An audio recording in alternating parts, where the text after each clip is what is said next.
State হচ্ছে কম্পোনেন্টের একটা property যেখানের মধ্যে কম্পোনেন্টের কোনো ডেটা আমরা স্টোর করতে পারি এবং এটা প্রত্যেকটা কম্পোনেন্টের নিজস্ব প্রপার্টি ইন্টারনালি এটা স্টোর করা হয়।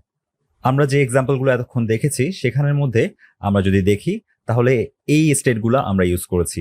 মোডাল ওপেন নামে একটা স্টেট ইউজ করেছি যেটার ভ্যালু ট্রু বা ফলস করে আমরা কোনো মোডালকে ওপেন বা ক্লোজ করতে পারতাম।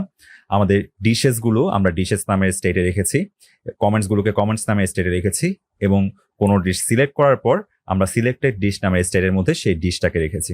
তো এগুলো হচ্ছে আমার স্টেটগুলো যেগুলো আমরা এতক্ষণ ইউজ করেছি।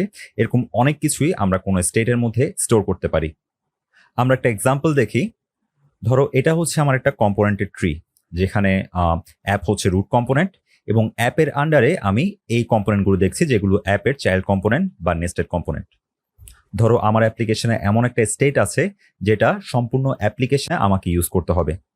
ধরলাম সেই স্টেটটা হচ্ছে ইজ অথ নামে একটা স্টেট, যেটার মাধ্যমে বুঝবো যে ইউজারটা আমার ওয়েবসাইট বা আমার অ্যাপ্লিকেশন ভিজিট করতেছে সে অথেন্টিকেটেড, অর্থাৎ সে লগ ইন করেছে কি করেনি।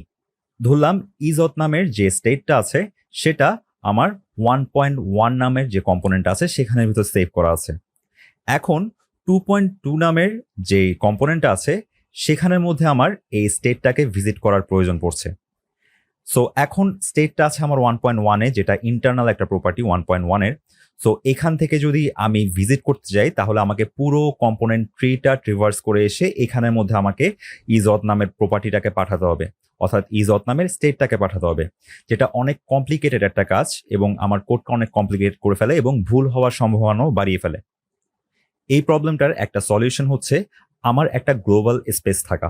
গ্লোবাল স্পেস বলতে বোঝাচ্ছে যে এমন একটা জায়গা বা এমন একটা স্টোর যেটা প্রত্যেকটা কম্পোনেন্ট থেকে অ্যাক্সেস করা যায়।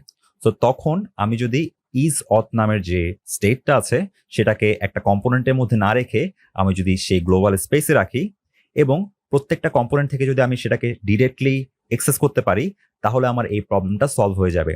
আমাকে আর পুরো ট্রি ঘুরে 1.1-এ আসতে হবে না, আমি সরাসরি 2.2 থেকেই আমার গ্লোবাল স্পেসে যেতে পারবো এবং সেখান থেকে ইজ অথকে আমি অ্যাক্সেস করতে পারবো।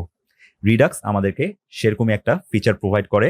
সে একটা গ্লোবাল স্টোর তৈরি করে যে স্টোর থেকে আমি কোনো স্টেটকে প্রত্যেকটা কম্পোনেন্ট থেকে অ্যাক্সেস করতে পারবো।